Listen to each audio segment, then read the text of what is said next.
श्री शिवाय नमस्तुभ्यम। हर हर महादेव। दोस्तों, अपना ज्ञान और बढ़ाने के लिए चैनल को सब्सक्राइब जरूर करें। दोस्तों, चाहे मर जाना, लेकिन सावन में महिलाओं को ऐसे बाल कभी नहीं धोना चाहिए। घोर पाप लगता है, घर परिवार बर्बाद हो जाता है।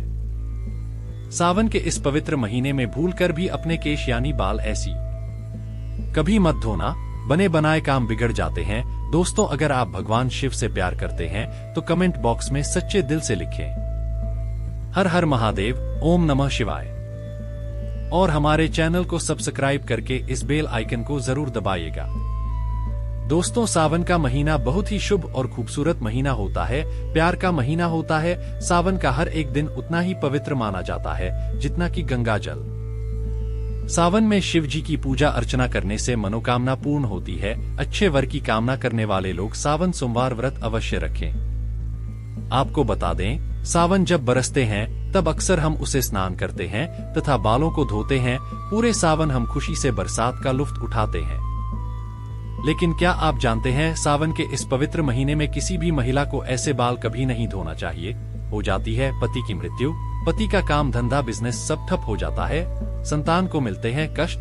आइए जानते हैं। दोस्तों, आज का विषय है सुहागिन महिलाएं किस दिन बाल धोएं और किस दिन न धोएं। सुहागिन महिलाएं गृहलक्ष्मी होती है। गृहलक्ष्मी यानी कि घर की सुख समृद्धि आप पर निर्भर है।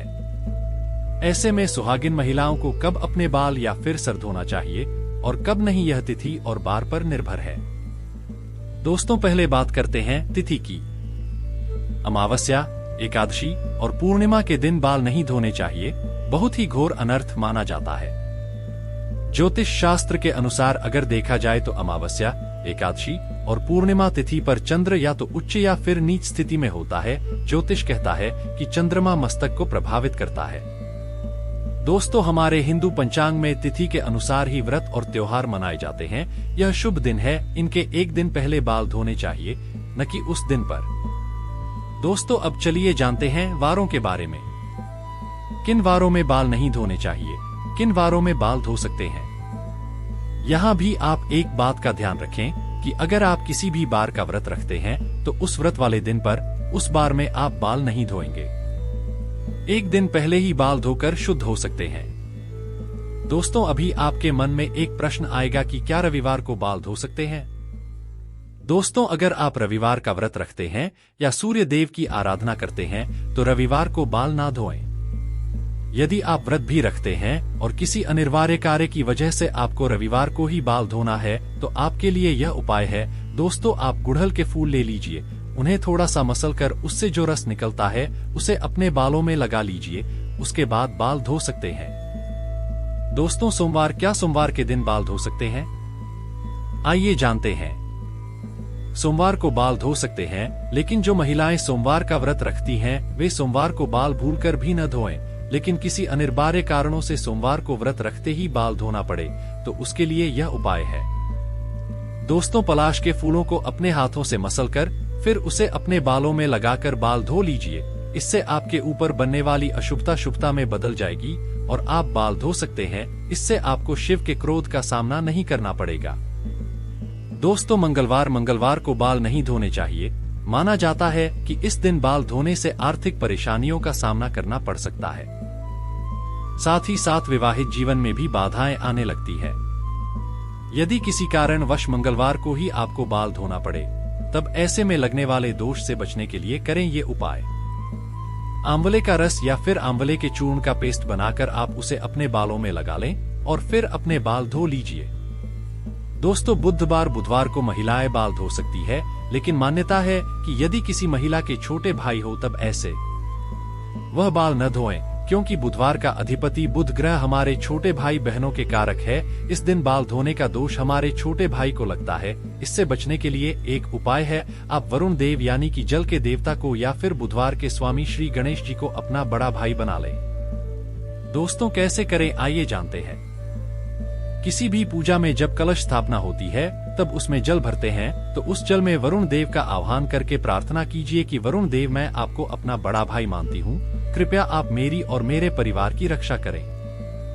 दोस्तों, ऐसे ही हर पूजा में सर्वप्रथम श्री गणेश जी की पूजा होती है, तब भी आप उनसे प्रार्थना कर सकते हैं कि वे आपके बड़े भाई बन जाएं और आपकी रक्षा करें। फिर भी दोस्तों किसी कारण बस बुधवार को यदि आपको बाल धोना पड़े तो इसके दोष से बचने के लिए करें ये उपाय। तुलसी के 5-6 पत्ते लें और उसे मसल कर अपने बालों में लगा लें, फिर बाल धो लीजिए। बड़े से बड़ा संकट अपने आप समाप्त हो जाता है। यदि घर में तुलसी नहीं है तो आस पड़ोस में किसी से 5 पत्ते मांग कर लगा लीजिए। दोस्तों गुरुवार को केवल सुहागिन महिला ही नहीं बल्कि किसी भी स्त्री पुरुष को अपने बाल नहीं धोने चाहिए, नहीं तो आपको अगले जन्म तक इसका पाप लगेगा। क्योंकि गुरु ग्रह सबका गुरु है। आपको पता ही होगा कि गुरुवार को पोछा भी नहीं लगाना चाहिए। ऐसी मान्यता है कि गुरुवार को बाल धोने से या फिर घर में पोछा लगाने से ऐसे कार्यों से मां लक्ष्मी रुष्ट हो जाती है। गुरु का नाश होने से घर में कलेश बढ़ते ही बर्बादी आती है, घर का नाश होता है। दोस्तों यदि गुरुवार को अनिवार्य कारणों से बाल धोना पड़े तो इसके दोषों से बचने के लिए करें ये उपाय। थोड़ी सी हल्दी ले या फिर बेसन या आप इन दोनों को मिलाकर ही एक लेप बनाकर उसे अपने बालों में लगाएं, फिर बाल धो सकते हैं।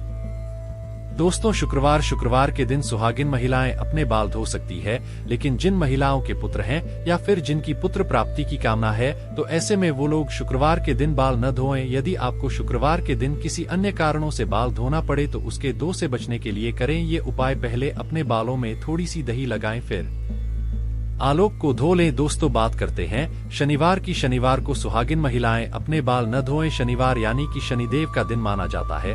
जैसे कि आप जानते हैं सभी देवों में न्याय के लिए उच्च स्थान शनिदेव को दिया गया है। शनिदेव को न्याय का देवता कहा जाता है। एक तरह से आप इन्हें पूरे ब्रह्मांड का जज कह सकते हैं और इसी कारण सभी लोग शनिदेव के प्रचंड क्रोध से भी डरते हैं। दोस्तों यदि आपको शनि के प्रकोप से बचना है तो इस दिन आप बाल कथा ही न धोएं। किसी अन्य बारे कार्यों से इस दिन बाल धोना पड़े तो इस दोष से बचने के लिए पहले अपने बालों में कच्चा दूध लगाएं, फिर बाल धो लें। बालों में थोड़े से कच्चे दूध का चीरा लगाकर बाल धोने से शनिदेव की बुरी दृष्टि नहीं पड़ती। दोस्तों हम आपसे कुछ जरूरी बातें शेयर करना चाहते हैं और वह यह है कि सुहागिन महिलाएं अपनी मांग में सिंदूर भरती है। शरीर के इस स्थान को यानी कि मांग को गंगा स्थल माना जाता है, तो जब यह पर सिंदूर लगाया जाता है तो उसे गंगा सिंदूर कहते हैं। यही पवित्रता और सौभाग्य की निशानी है। इसी कारण जो सुहागिन महिला नहाकर मांग में सिंदूर भरती है वह पूजा पाठ में शामिल हो सकती है, अगर बाल ना भी धोए तो, क्योंकि उसे पवित्रता और सौभाग्य का वरदान मिला है। दोस्तों लेकिन पुरुष को हर दिन बाल धोकर ही पूजा पाठ में शामिल होना चाहिए। एक और डाउट रहता है कि मासिक धर्म के दौरान आप बाल धोएं या ही अलग अलग प्रांतों में इसकी अलग अलग प्रथाएं हैं। कई जगह तथा हमारे आस पड़ोस में तो आज भी मासिक धर्म के पहले, तीसरे और 5वें दिन कंपलसरी बाल धोते हैं। इसमें तिथि या बार बिल्कुल नहीं देखा जाता। दोस्तों वही डिलीवरी के बाद तुरंत आप तो जानते ही हैं कि मां को बाल धोने ही क्या नहाने भी नहीं देते। 11वें दिन बाल धोए जाते हैं, लेकिन इस विषय में बार और तिथि का आप जरूर ख्याल रखें। दोस्तों आगे माता सीता कहती हैं किसी भी सुहागिन महिलाओं को ये 5 बातें पता होनी चाहिए, नहीं तो आपको तथा आपके पति को कभी भी मान सम्मान नहीं मिलेगा। आइए जानते हैं। माता सीता कहती हैं इस स्त्री को सदैव अपने बाल बांधकर रखना चाहिए, क्योंकि बंधे हुए बाल रिश्तों को बांधकर रखते हैं। स्त्रियों के खुले बाल घर का विनाश करते हैं, जो कि इसका वर्णन महाभारत काल में मिलता है। खुले बाल नकारात्मक शक्तियों को आकर्षित करते हैं। पूर्णिमा और अमावस्या के दिन बालों को कभी खुला न रखें। कहते हैं इस दिन भूत प्रेत या कोई भी गलत ऊर्जा आपके खुले बाल होने से आपको अपना शिकार बना सकती है। माता सीता ने दूसरी बात बताई थी, कभी भी सुहागिन महिला को पति के बगैर बाहर नहीं ही जाना चाहिए। इसे तत्काल बहुत ही घोर अनर्थ माना जाता है। माता सीता की तीसरी बार किसी भी स्त्री को अपने घर की गुप्त बातें बाहर नहीं कहनी चाहिए, इससे उल्टा आपके घर का विनाश हो जाएगा। पड़ोसी के घर भी किसी भी सुहागिन महिलाओं को ज्यादा समय के लिए नहीं जाना चाहिए, ज्यादा तालमेल नहीं रखना चाहिए। माता सीता की चौथी बार शादीशुदा महिलाओं को अपनी मांग सदैव भरनी चाहिए। जितनी लंबी आपकी मांग होगी उतनी ही आपके पति की उम्र बढ़ेगी, आपके पति को मान सम्मान मिलेगा। जो स्त्री अपनी मांग का सिंदूर छुपाती है या थोड़ा सा लगाती है उसका पति भी समाज में छुप जाए।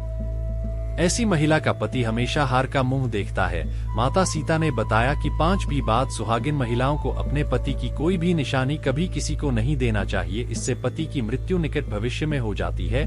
पति की कोई भी निशानी पत्नी को सदैव दिल से लगाकर रखना चाहिए। दोस्तों अंत में माता सीता कहे आती हैं। इस तरह को सदैव अपने पति यानी कि परमेश्वर के पांव अवश्य दबाना चाहिए। पुरुष के घुटने से लेकर पिंडली तक का भाग शनि का होता है तथा स्त्री के कलाई से लेकर उंगली तक का भाग शुक्र तो होता है। और जब भी शनि पर शुक्र का प्रभाव पड़ता है तो धन की प्राप्ति का योग बनता है। अतः स्त्री को प्रतिदिन अपने पति के पैर दबाने चाहिए। दोस्तों, इसीलिए हमेशा आपने देखा होगा कि लक्ष्मी जी भगवान विष्णु के पैर दबाती रहती हैं और इसी कारण बहुत धन की देवी हैं, क्योंकि ऐसा योग्य धन की वर्षा करता है।